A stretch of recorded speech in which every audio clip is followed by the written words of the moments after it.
Breaking news. Are you being outsmarted by a rat? Don't feel too bad, because they are smart.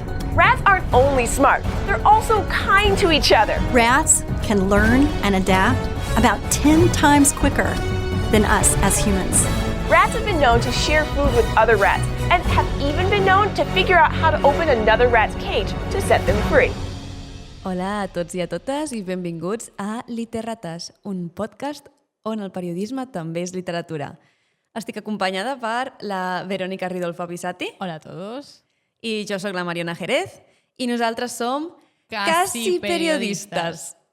I, bueno, primer de tot, gràcies per escoltar-nos. I, Verónica, avui tinc una pregunta per tu. Vamos. Vull obrir un mini debat de Okay. quan és el moment que t'agrada més llegir. O sigui, moment del dia, en general. Perquè l'altre dia vaig veure per Instagram un d'aquests posts de... Sí. que te'l vaig ensenyar. I hi havia molta gent que estava dividida, no? En plan, que si li agradava més llegir de dia o de nit o no sé què. I llavors jo vaig començar a pensar, quan és el millor moment per llegir, en la teva opinió? Buah, a ver, es que yo leo literalmente a todas horas que lo tengo como... Però quina és l'hora que tu dius, buah, és quan estic més a gust o quan... A ver, yo tengo dos momentos claves. Uno es a mediodía cuando hace solecito. Si voy al jardín y me da el sol y abro un libro, siento como que estoy ya en el mundo de los cielos. O literalmente es que voy a mi habitación cuando ya es hora, no digo de dormir, pero ya es tarde, abro un libro en la cama y enciendo una velita. Perfecto. Amb una espelma, Velita, sí, espelma. No, jo ho dic perquè a mi, jo no puc encendre espelmes a casa meva perquè la meva ansietat no m'ho permet. Jo veig l'espelma i dic, això és un risc d'incendi. Es un... No puc. O sea, yo diría mediodía, si es solecito, y si no, tarde, noche, que estás allí con tu luz, enfocando en tus libros y empiezas a leer. ¿Tú tienes una preferencia marcada? Jo també, jo sí. Clarament és abans d'anar a dormir. O sigui, literalment, jo em refereixo literalment just abans d'anar a dormir, que són potser les 12 de nit o el que sigui, sí. i el dia següent no has de fer res, o si has de fer alguna cosa... Esto es una pasada, que abres el libro y te despreocupas completamente de cuando lo cierras. Es Sí. el mejor sentimiento del mundo. O jo a vegades, la majoria de dies, el dia següent, potser m'he de llevar a una hora decent, i llavors el que faig és ficar-me al punt de llibre a llegiré fins aquí, potser llegeixo un capítol, i després dic, bueno, si el següent és curt, potser llego 2. I això, quasi sempre a aquesta hora. Després m'agrada molt llegir també el tren, la veritat, però s'ha de reconèixer que la qualitat de la lectura és inferior. Tren gana bus como calidad de lectura. No, yo el bus y no puedo llegir. es horrible. O sea, yo lo sufro muchísimo porque yo evalúo. O sea, para mí hay que valorar cómo conduce un autobuseros. Y yo lo evalúo en función de cómo es placentera mi lectura en el bus. Si él hace mal las curvas, no es placentera. Me mareo, se me cae el lápiz y no puedo ya subrayar bien. A veces se me rompe la punta y eso es un 0.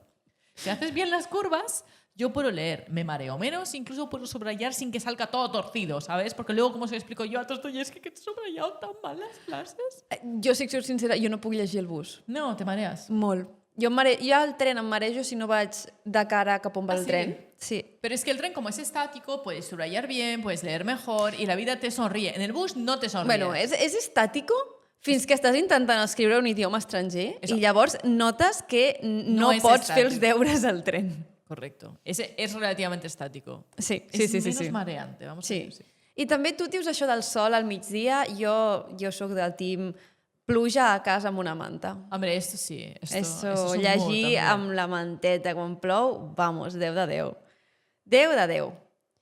I, bueno, petita, no sé Excursos. si els nostres oients tindran les seves Una preferències, preferència. així que aprofito per dir que ens podeu contactar per TikTok, Instagram, YouTube, lo que queráis. també tenim un email que el posarem per algun lloc. Recordar escribir Literatas Podcast y no Literatas porque va a salir un grupo heavy metal. Sí, Literrates és un grup de heavy metal. Literrates Podcast som Que nosaltres yo no a he YouTube. escuchado, así que... Sí. I després és molt difícil trobar-nos a Spotify si no ens coneixeu prèviament, però a Instagram ens podeu trobar, també estem a TikTok.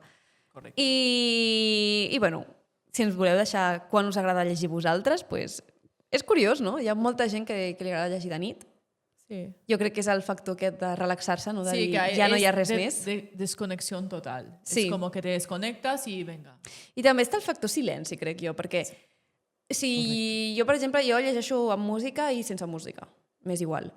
M'agrada llegir música instrumental perquè jo quan era adolescent era la forma en què em concentrava, però ara també m'agrada llegir sense música. I a la nit, per exemple, és quan normalment pots llegir sense música perquè no hi ha sorolls, no hi ha res. Però durant el dia, si estàs llegint i comences a escoltar a no sé qui que arriba per la porta, el veí que està cridant no sé què, que no sé quantos, clar, és que no et pots concentrar igual, llavors sí que escolto música. Sí, yo como dato. no pongo música. Sí que si estoy leyendo libros de filosofía intensa, sí que me pongo sonido de música de fondo como para aislarme. Y esto lo hice leyendo la fenomenología del espíritu de Hegel. Jo he de dir que... ¿Funciona? No lo sé, a mí sí, porque en mi casa hay bastante ruido y como no puedo, o sea, ya tienes que releer los párrafos varias veces. Sí, a ver, yo aquí podemos incapar de, wow, Verónica, ¿por qué te torturas a ti misma? Sí, sí, sí, jo no va dir això, però... No pasa nada, pero yo simplemente... María, no. No. Sí, aquest podcast funciona perquè Cut llegim the show. coses molt diferents. Jo no em torturo d'aquesta forma. Jo vull dir... jo llegeixo el que vull llegir. Hombre, yo también. Sí, però jo normalment vull llegir coses que no em fan un dany psicològic. Allò... saps? No, gràcies. Jo la filosofia la vaig deixar al batxillerat i m'interessa molt, però no ho faria abans d'anar a dormir, no me llegiria un llibre de filosofia ara mateix. Hombre, yo creo que antes de irme a dormir la fenomenología del espíritu tampoco. O sea, la fenomenología del espíritu al igual sí que es mediodía, neuronas activated, porque es que si no... Bueno, jo és que al migdia jo no tinc les neurones actives tampoc, Bueno, a ver, yo creo que mi mayor logro es cuando en la carrera teníamos que leer Ulysses de Joyce, que es conocido por ser complicadito de leer. Sí, sí. Como el rumor este que no se entiende lo que estás leyendo. Y yo tenía que irme de viaje a ver, mis abuelos aún vivían en Milán. Claro, yo tenía que leer el libro. Entonces yo, evidentemente, como con la pobreza extrema en el corazón y en el bolsillo, no, con la riqueza en el corazón, pero la pobreza en el bolsillo, que es lo que quiero decir, yo pillé un Ryanair de las 5:45. Entonces yo me subo al avión con toda la dignidad y empiezo a leer el Ulysses de Joyce a las 6 de la mañana. O sea, yo ahora lo recuerdo y pienso, tía, orgullo, lo voy a poner en el currículum. Puedo leer el Ulysses de Joyce a las 6. Veus, jo quan estava a batxillerat i teníem alguna lectura obligatòria que no m'havia llegit a temps, era lectura en plan que em feia potser fins a les tantes de la matinada el dia abans de l'examen. I això va ser... Així em vaig llegir, de fet, el relato d'un náufrago. Ah, sí. Que jo tinc mal record del llibre, no perquè el llibre sigui bo o dolent, sinó lo leíste... perquè me'l vaig llegir de cop una nit que jo tenia faringitis. És un recuerdo Sí, impactante. i llavors recordo estar... Clar, és la història d'un nàufrag que s'està morint de set en certs moments, i ell s'està morint de set i jo m'estava morint de dolor. I era com, jo tenia tot el coll sec i dic, no, és que ho estic passant tan malament ara mateix. O sigui, el que m'hauria de causar aquesta abstracció, no, de dir, bueno, oblido una mica la meva realitat física, m'està recordant la meva realitat física, m'està fent patir més. I ho vaig passar malament, però per això, justament per això me'l vull tornar a llegir. Sí. Ara ja amb una perspectiva adulta. I sin estar enferma. Sí, i amb un màster de periodisme a la butxaca, que poc es parla, poc es parla. I bueno, a tot això, ¿De qué quieras hablarme hoy, Mariona? avui parlem d'un tema que jo el considero de molta importància perquè és un tipus de text que tothom en algun moment de la seva vida haurà de llegir i odiarà. Sí. O sigui, li causarà repulsió. Voldrà plorar només de veure'l. I tots ens haurem d'enfrontar. La factura del gas. No. No és aquesta. No, però és un problema... És un text que té problema de comprensió i és el text jurídico-administratiu. És a dir, tot el text que es refereix a lleis, processos administratius, burocràcia, denúncies, normativas, etc. Sí, textos que además a veces te sirven para hacer valer según tus derechos en contexto laboral. Exacte, claro. sí, són textos que en si representen els teus drets, no? Y están explicados muy bien, ¿correcto? Bueno, Se entiende perfectamente. Primer de tot, què entenem, no? O sigui, anem a fer el marc, no? Jo estic parlant dels textos que són, pues això, normes, lleis, decreto lleis, lleis orgàniques, denúncies, tot això. Tots aquests textos, com has dit, tenen una mena de característiques, no? I tothom qui se n'ha trobat alguna vegada dirà això, no? Són molt difícils de llegir. perquè les característiques, de fet, o sigui, el podríem definir com opacitat, o sigui, que no s'entiende nada, Sí. no s'entén res, opacitat, falta de naturalitat, o sigui, són Dios mío, sintaxis es de molt lo más artificials. artificial que he visto. Es como... Exacte. oh, como que tú lo lees y te quieres cavar los ojos como Edipo Rey, pero dices, no, necesito leer esto y necesito entenderlo, ¿sabes? Sí. Y, Porque además son cosas que necesitas. Sí. Es que el punto es que lo necesitas, no puedes obviarlo. Exacte. No, i a més, què passa? Que, o sigui, clars no són, però sí que són, tenen unes característiques molt concretes perquè són textos que formulen un marc legal. I aquestes característiques són que han de ser objectius, precisos i unívocs, o sigui, que només tinguin una sola interpretació. I per aconseguir això, moltes vegades han de recórrer a redundància lèxica, és a dir, a repetir moltes vegades el mateix. I de moltes formes diferents, però similars, saps? O sigui, que et poden dir això és vermell, però et diran això és vermell i per la present demostrem que això és vermell, saps? I t'ho diran 30 vegades. Solen buscar expressions altisonants i així una mica com arcaiques, no? Antigues, i tenen formes molt estereotipades, no? O sigui, hi ha com frases que es repeteixen 30.000 vegades. Per mi és la de i aquest jurat resol, o en castellà que seria esta administració falla no sé què. O sigui, aquestes frases, tu vas a un text legal i te les trobes 30 vegades. Sí, és la tecla. Que context. Aquest tema surt de que jo m'he estat llegint molta normativa últimament per coses de periodisme i és que te n'adones que llei a llei, o sigui, el text canvia, però que les estructures... La estructura sigue manteniendo. I també, foto que et vaig enviar, hi ha frases que poden durar 3-4 línies o un paràgraf sencer, no coneixen lo dels punts, es creuen Saramago, Però mal. i és fortíssim, perquè o sigui, llegeixes un paràgraf que es podria haver resumit en 3 paraules i te les fiquen en una frase de potser 6 línies. ¿Era esto necesario?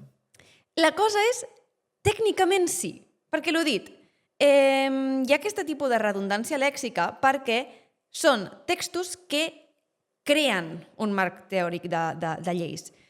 I aquí només cal dir, en plan, espera, dona'm un segon, que consulti els meus apunts, que és que estem ja a unes hores del dia que no és normal. No. Que sí que hi ha el tema de que els textos jurídics... Mira, ara ho he trobat, gràcies, senyor. Amén. Que, els textos jurídics o el text de dret és un llenguatge d'especialitat. És a dir, és un llenguatge que utilitza llenguatge específic que només entén la gent que està dins d'aquest cercle. ¿Qué tú dices? Pero claro, si lo tengo que leer yo que no estoy en este círculo... El que passa, això és el que diuen els estudis, és que els ciutadans també necessiten això, el que tu dius, relacionar-se amb les administracions legals. I aquest tipus de llenguatge acaba fent que el llenguatge normatiu creï una mena de buit. De barrera. Sí, d'una barrera. Però el que passa és que, l'ho dit, el llenguatge jurídic és prescriptiu. Prescriptiu significa el que he dit. Crea normativa, crea obligacions. Encara que tots els actes comunicatius no creen el dret, o sigui, no creen obligacions, sí que tenen un caràcter prescriptius en el sentit que són d'obligat compliment. Tot i que ara també hi ha certs textos que són més tous, no? Que donen recomanacions o guies. Però sí, que bàsicament creen, o sigui, tot el que es diu en aquest empar del llenguatge jurídic és llei. O sigui, es crea precedent, crea llei, crea un món. I, de fet, o sigui, el que s'entén com a text llei, el text jurídic, és el text que fa una persona volent canviar alguna cosa o normativitzar alguna cosa de la realitat, no? En plan, que tingui un efecte. I per això han de ser molt curats. I, l'ho dit, què passa? Existeix aquesta diferència insalvable entre el ciutadà general i el que ha estudiat dret, que fa que després no puguin accedir potser a defensar els seus propis drets. Lo cual es una paradoja. I diràs, és una paradoxa nova? No! No, claro que no, però... Vale.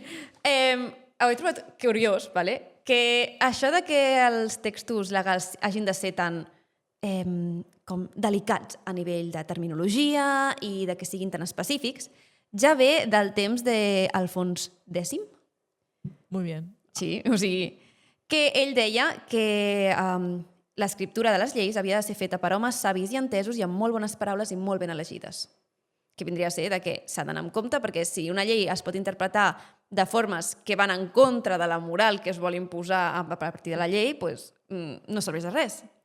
Cosa que no és per res, però la llei realment a vegades té aquestes falles, aquests errors. I què passa? Això és un dret. Això que la llei sigui, es diria, bueno, vaig intentar utilitzar així una terminologia, que no permeti inseguretat jurídica, que seria el no saber si això s'aplica o no s'aplica. Vale. Que no permeti aquesta inseguretat és un dret que tenim nosaltres com a habitants, en aquest cas d'Espanya, i que està recollit en la llei 39/2015 de l'1 d'octubre, que són els principis de la bona regulació i justament està en l'article 129. I direu, i per què ho menciones així? Perquè, primer de tot, no hi ha res sobre lo clar que ha de ser el llenguatge. Només hi ha sobre com el llenguatge ha de limitar bé i proporcionar una seguretat jurídica a les persones. I segon, com podeu saber vosaltres que no us estic prenent el pèl i m'estic inventant aquesta llei i me l'estic traient de la butxaca? I ara ve el punt més important de l'episodi d'avui. Us donaré consells sobre com evitar que us prenguin el pèl amb el llenguatge jurídic. Así que libreta y apuntes. Sí, és molt fàcil. Hi ha una web que es diu... que és el buscador del BOE. El BOE és el Boletín Oficial del Estado. I allà hi ha tota la normativa, en aquest cas espanyola, tot i que també ho podeu trobar la relativa a Catalunya a través de la Generalitat. I allà simplement hauríeu de buscar 39/2015 i us sortirien diverses entrades i busqueu l'entrada que digui que és la llei de l'1 d'octubre i entreu al text. El text està complet, està digitalitzat, pots entrar, tens una mena de desplegat on pots seleccionar l'article, que en aquest cas jo us he dit l'article 129, i anar a l'article que voleu, i allà podeu veure el text i, a més, les actualitzacions de si el text ha canviat en alguna forma, perquè una llei posterior pot canviar el text. Sí. Sí. I així, sempre que us donin un text legal, el text legal, una de les coses que té és que fa aquesta mena de metaliteratura, no? De que es refereix a les mateixes lleis i les cita per justificar una mica les decisions de la gent. I llavors, no us deixeu enganyar, busqueu-les. Busqueu-les si dubteu, busqueu les lleis a les que s'estan referint. Òbviament, normalment aquestes coses ja estan fetes perquè no busquen enganyar, és un text legal. Però que sapigueu que ho podeu buscar i que esteu en el vostre dret d'entrar en aquestes webs i trobar-vos amb un text indesxifrable, perquè són indesxifrables. I aquí ve el dilema de la doble audiència, que és això el que hem parlat abans, que és Gibbons, un erudit, per dir-ho així, un investigador del text judicial, parla del dilema de la doble audiència, que és aquesta cosa de el text jurídic realment és un text que va de cara a la persona que rep el text jurídic, la persona normal, o sigui, tu i jo, però també va de cara a tota la gent que treballa en el món els juristes. Sí. I llavors, com ha d'escriure la persona, el legislador? Com l'ha d'escriure? I els legisladors tendeixen a voler escriure més per la gent del seu propi gremi que per la gent de carrer. Ya, pero es que yo no estoy de acuerdo, lo siento mucho. Això és una altra. Jo diria, clar, si seguim aquests principis de ha d'estar molt concret, perquè és un marc de llei, bueno, es pot justificar. A ver, yo esto lo puedo justificar, pero lo que sí que no puedo justificar es que yo supuestamente es una fuente de apoyo para mí, a través de la cual yo podría reivindicar mis derechos, y si no entiendo lo que estoy leyendo, ¿cómo lo reivindico? Clar, l'ho dit, la claritat de la lectura no està dins de les nostres lleis. O sigui, nosaltres no podem demanar claritat a les administracions, només podem demanar seguretat jurídica, en aquest sentit. Però sí que hi ha casos on els juristes rebaixen aquest nivell de tecnicitat. I són els casos on el cas jurídic o el que s'estigui tractant és mediatitzat. Quan la premsa l'ha de tractar, normalment intenten fer-ho Claro, lo tiene que més... hacer más accesible. sí que dius, justament els periodistes no necessiten accessibilitat perquè ja treballem amb això. I jo mateixa, o sigui, l'ho dit, jo no tinc por als textos legals perquè ja me n'he trobat molts i ja sé que la meitat de les frases són, o sigui, bàsicament, buides de significat, sinó que és per matitzar una mena de... sí, no? De lo que volen dir que no tingui... Sí, de concretizar un punto, sí. Sí. Sí, per exemple, hi ha una cosa que es diu la nominalització, que és bàsicament que en lloc de dir el verb admetre, que dius admitir, admetre, ¿vale? Diuen procedir a l'admissió, proceder a l'admissió. Vale, O sigui, muy bien. és el mateix, però t'han ficat més paraules. Per què? Això ja és seu, és un costum del llenguatge legal. I és així. Està bé, està malament, no ho sé, però l'important és que no perdem nosaltres la capacitat de dir, vale, sempre que us trobeu un text legal, calma. Llegiu paraula per paraula y busqueu las palabras importantes. Es más sencillo de lo que parece, en verdad, en cierta óptica. Porque es como tú lo ves, impone mucho, pero luego si lo lees, hay chance. Sí, y a més, hay chance. Amb la pràctica aprens a mirar en diagonal una mica. A descifrarlo mejor. I anar també a les parts. O sigui, per exemple, si tens una sentència, la part de la sentència, que en castellà és el fallo, la resolució, és la part potser més important, llavors ja vas directament allà. Tot i així, els fets de llei, o sigui, els fets previs, et poden donar pistes de per què s'ha arribat a aquesta sentència, perquè tu després puguis dir, escolta, doncs aquí m'estan referint a aquesta llei, anem a mirar aquesta llei.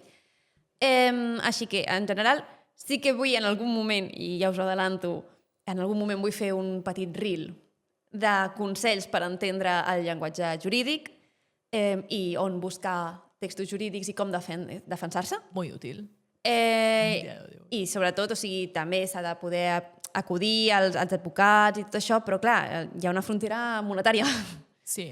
O sea, uno tiene que tener herramientas incluso para poder tutelarse a sí mismo y esto es justo, porque en principio esto sirve por ello. Sí. El marco teórico. Sí. El marco teórico. I també dir, o sigui, hi ha casos on hi ha textos legals que són de públic accés, com són les lleis, i hi ha altres que són els que reps tu com a persona i que has de ser capaç d'entendre'ls perquè només el pots llegir tu i qui l'ensenyis tu. I bueno, o sigui, és important que tu puguis defensar els teus drets i puguis conèixer quines lleis se t'estan aplicant. I, bueno, dins del que cap, jo animo a tothom a que no li tingui por als textos burocràtics i sobretot si en algun moment, perquè o sigui, hi ha casos on quan estem parlant, per exemple, d'herències o estem parlant de temes delicats, tu et pots bloquejar emocionalment i no estar en un lloc de ment on entendre tot això. Som una comunitat, recorriu als amics. Si sempre tindreu algun amic amb comprensió lectora suficient que us pugui ajudar y que no estigui en la mateixa incluso emocional. Pro lucidez, exacto. Sí. Porque a veces simplemente es que te falta lucidez en el momento en que tú necesitas algo y estás súper agobiado y entonces esto te dificulta la lectura. Sí, exacte. Llavors, recomanacions per entendre un text legal. 1. Llegir-lo amb calma i subratllant, si cal, frases i sobretot ignorant tot el que no sigui en plan important. O sigui, l'ho dit, si el que volen dir és admetre i t'han dit proceder a l'admissió, doncs saber que allò és admetre, punto. No impressionar-se pel nombre de paraules, que la meitat són buides.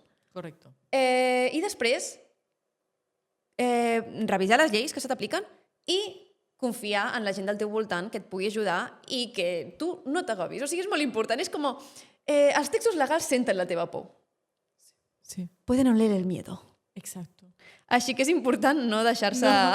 No enseñarle que tienes miedo, ya está. Sí. I, bueno, he portat, perquè, cuanto menos, els textos legals, en certa manera, són bastant divertits. En què les formes en les que es volen referir a coses... bueno, és curiós, no? Llavors, he portat frases de llibres. Oh, no. Que els he passat a text legal. Dios mío, vale, ok. I jo te les llegiré i tu has d'intentar endevinar De quin llibre estem parlant? Suponemos que el libro es famoso, además. O... He intentat agafar llibres que sé segur que me l'he coneixeràs. Vale. I, a més, menys un, que hi haurà un que no et diré la resposta perquè vull que els nostres oients, el que ho sàpiga, que ho digui. I és una d'aquestes coses de if you know, you know. ¿vale? If you know, okay. Però bueno, anem a començar amb el joc. Se me darà fatal. Vamos No creguis, jo crec... Va de més fàcil a més difícil, però jo crec que està bé. Vamos, yo con 2 horas de sueño, vamos. Vinga, let's go. És un fet generalment admès i notori que tot home solter que es trobi en possessió d'una fortuna considerable es considera, per presumpció socialment acceptada, en disposició i voluntat de contreure matrimoni. Vale, orgullo y prejuicio, pero Dios... Veus que és fàcil. És la primera frase d'Orgull i prejudici, de Jane Austen. Següent. Ok. Es constata que la cadena que porto té origen en els actes voluntaris que, de manera successiva i conscient, vaig executar al llarg de la meva vida.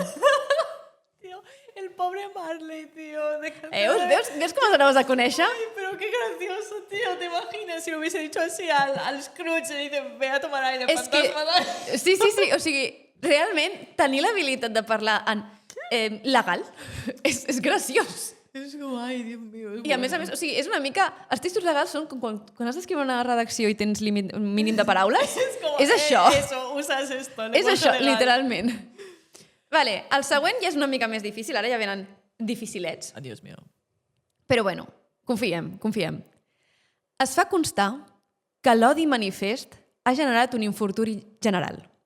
L'amor ha comportat la pèrdua de les vostres joies celestials i, per haver omès deliberadament qualsevol actuació davant les vostres discòrdies, aquesta part ha patit la mort de 2 parents.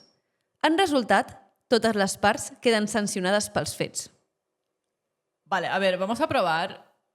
Podrían ser Romeo y Julieta. És Romeo i Julieta. Vale, pero solo porque habían muerto las partes sensuales, Sí, los parientes, y hay un momento que digo... És vale, un diàleg momento. final del príncipe? Príncep? Sí. creo que sí. Vale, sí, el príncep de Verona. Y yo, vale, momento, ubiquemos, probamos. Porque Sí. que al principio era como... Ah.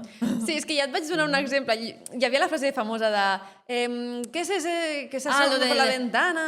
Sí. Clar, i aquesta ja l'havíem parlada i per tant no la podia posar. No. Ben fet. Vale, la següent, vinga. L'obra en qüestió va ser presentada a un grup de persones adultes, a les quals es va sol·licitar que indiquessin si la representació gràfica els generava temor. Les persones consultades van manifestar que no apreciaven cap element susceptible de produir por, atès que, segons la seva interpretació, la imatge corresponia a un barret. No obstant això, es fa constar que la representació no figurava un barret, sinó una serp de grans dimensions en procés de digestió d'un elefant. Muy bien, cuando dijiste Barret es el Petit Príncep. Sí. Me ha venido Barret. Que no... Veieu com el text legal s'entén? Se entiende. Al principio no se entendía, pero luego dijiste Barret. Como consta en que sepa eso, pero... Vale, aquesta és l'última que et deixaré respondre. Que esta no contesto. No, aquesta sí. Després hi haurà la que no... És que no la sabràs. Bueno, o sigui, ja sé segur que no la sabràs. Qué mala, tía. Vale. Sí. Llavors, aquesta sí que la saps? ¿Ah, sí? Sí, aquesta segur que la saps. ¿Te imaginas? Ahora no. Es formula com a qüestió principal i determinant la disjuntiva relativa a l'existència mateixa, és a dir, la continuïtat o cessació del fet de ser, davant la qual s'analitza, amb caràcter subsidiari, si resulta més procedent assumir passivament els danys i greuges derivats d'una fortuna adversa o bé adoptar una actuació activa i confrontativa orientada a neutralitzar el conjunt d'adversitats mitjançant l'acció. Es Hamlet. És Hamlet. Es que... Sé o no sé. Es que... Sí. buenísimo. O sea, es buenísimo, sí. Ves com anaves a conèixer tots els textos?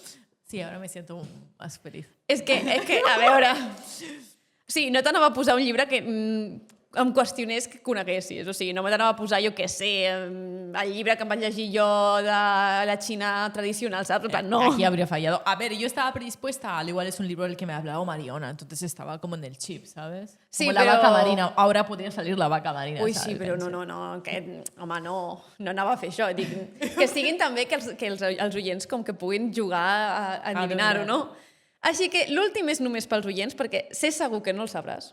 Gracias. I a la Verònica li confessaré després d'apagar els micros què és. Es necesario, yo necesito la confesión, Però evidentemente. pels oients és un if you know, you know. O sigui, si ho saps, i si no, és que no ho has de saber. Dejar en los comentarios si habéis pillado el libro del que habla Mariona. Potser no és un llibre. Ah, És ojo. literatura. ¡Ojo! És literatura. I diu: es requereix pronunciar-se sobre la valoració i consideració de la mesura de 47 centímetres a fi d'establir la seva idoneïtat i pertinència en el context que es correspongui. Ale, qui ho sàpiga... Que lo ponga en comentarios. I, bueno, ja no ens allarguem més. Ha sigut un episodi una mica contundent a nivell de lèxic. Exacto, sí, pero ha sido entretenido. A mí me ha Sí, gustado. i si alguna vegada us trobeu amb algun text legal que us sembli absolutament enrebaçat, opac, o que us faci gràcia de les formes en què es compliquen la vida per dir una sola cosa, ens el podeu enviar. Si nosaltres estarem Exacte. encantades de rebre'ls i riure amb vosaltres, o inclús si podem ajudar-vos d'alguna forma. Cap problema, por eso estamos. I, bueno, gràcies per escoltar-nos i anem a acabar amb una frase del nostre filòsof Era contemporani necesario, preferit. o sea, además después de este capítulo legal... Que jo crec ¿no? que el text judicial, o sigui, no és per res, crec que Rajoy no va estudiar... Va estudiar econòmiques, no? Bueno, en aquest cas jo crec que és judicialment adjacent, perquè és algo que has d'aclarar innecessàriament perquè com que estàs fent un marc legal és important, pues Rajoy va dir en el seu moment porque después del año 14 viene el año 15. Muy legal todo esto, muy legal, Molt es precís. muy pertinente. Unívoc, no es pot entrar... No hay error, no, exacto, no puedes, no hay doble O sigui, miradas. exacte. Es así, punto. Exacte. Gracias, M. Rajoy. Sí, i gràcies a tots vosaltres per escoltar-nos. Sí. O al igual un día nos escucha M. Rajoy, ¿eh? Mira, jo et juro, M. Rajoy ens escolta, jo el convido al podcast, de debò, és Estás... convidat VIP, m'és igual. Y que lea una de sus frases. Sí, anem fins la Moncloa, si fa falta, anem fins on sigui a buscar-lo. O sigui, a l'empresa on estigui treballant després de la puerta giratòria, anem. Allí estaremos. Por Sí. fin. Ídolo. Fins la pròxima. Hasta la próxima. Ciao.